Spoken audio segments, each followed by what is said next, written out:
Welcome back to Open Window Politics. Today we're going to be doing a prediction between the current governor of California, Governor Gavin Newsom on the Democratic side, versus the current Vice President of the U.S., J.D. Vance.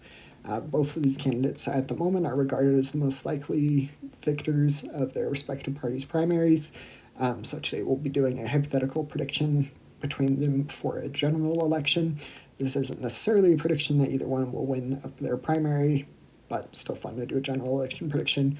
Like I said, at the moment, these two candidates are largely regarded as the most likely nominees. We're still quite a ways out from the 2028 presidential election, so we could certainly be dealing with a whole new set of candidates by the time we get there, but at the moment, these two candidates seem the most likely, so we'll be doing a hypothetical election prediction between them. So I'll start out with, we'll just be going through all the swing states. I've already got all the safe, likely, and lean states characterized. I'll start out in Nevada and end with Pennsylvania, or end in the East with the Rust Belt.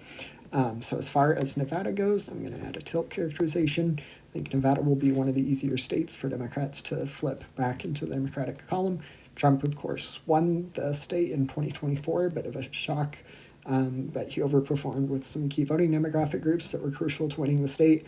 And at the moment, I do not see a a Republican victory in Nevada to be quite as likely as it was in 2024.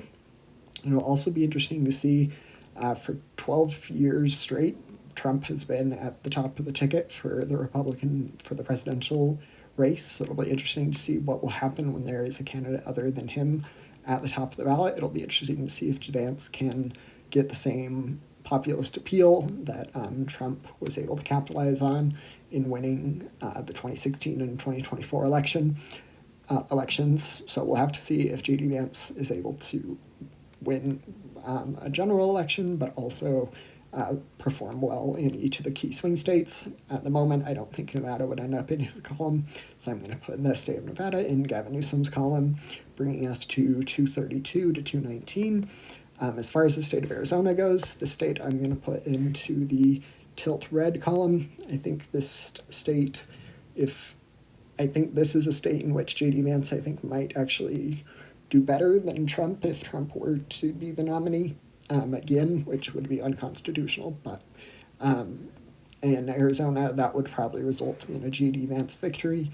There are just quite a few moderate Republicans who voted for Biden in 2020, and then to a lesser extent Harris in 2024. Ultimately, in 2024, the state went to Trump by a lean margin. It was actually the most Republican-friendly swing state, but there were some voting demographic groups and different voters and politicians that supported Harris just because Trump was the nominee. Very scandal-ridden candidate at the top of the ticket, and just they couldn't see themselves voting, even though they were Republicans, couldn't see themselves voting for Trump at the top of the ticket, so they ended up voting for Harris. Certainly not all of them, but enough that it was a trend. And I think if there were a candidate other than Trump, like J.D. Vance, who definitely has fewer scandals, that he would perform better in Arizona. We'll have to see if these two people end up being their respective parties' nominees. But at the moment, if it were between these two candidates and the election was held today, I'd put Arizona into J.D. Vance's column. So that brings us to 232 to 230. The district here in Omaha, the Nebraska Omaha district, this district went to Harris in 2024, and that was a pretty bad election year for Democrats. They, of course, lost the House, Senate, and presidency. They already lost the House in 2022. So that district I'm going to put into the lean column for Gavin Newsom. And then I'll go to the Sun Belt now. I think Georgia is probably the third or second most likely state to flip back to the Democrats. This state, it'll be interesting to see. Georgia and North Carolina both have Senate elections coming up this November in 2026, and that can give us an idea of which way the states are leaning. At the moment, I think I'm going to do a split call with the state of Georgia going to Governor Gavin Newsom versus the state of North Carolina remaining in the Republican column with J.D. Vance. I do think in the long run, the Sun Belt that being the states of Nevada, Arizona, Georgia, and North Carolina, will get more and more Democratic friendly as the years continue. Whereas I could certainly see the Rust Belt, being the three states of Wisconsin, Michigan, and Pennsylvania, becoming more Republican friendly. That's just kind of an educated guess at what will happen. We'll have to see what actually happens in the political landscape. But it does appear that the Sun Belt is progressively becoming more and more Democratic friendly. And then we'll get to the Rust Belt. So we're at 248 to 246, pretty close game.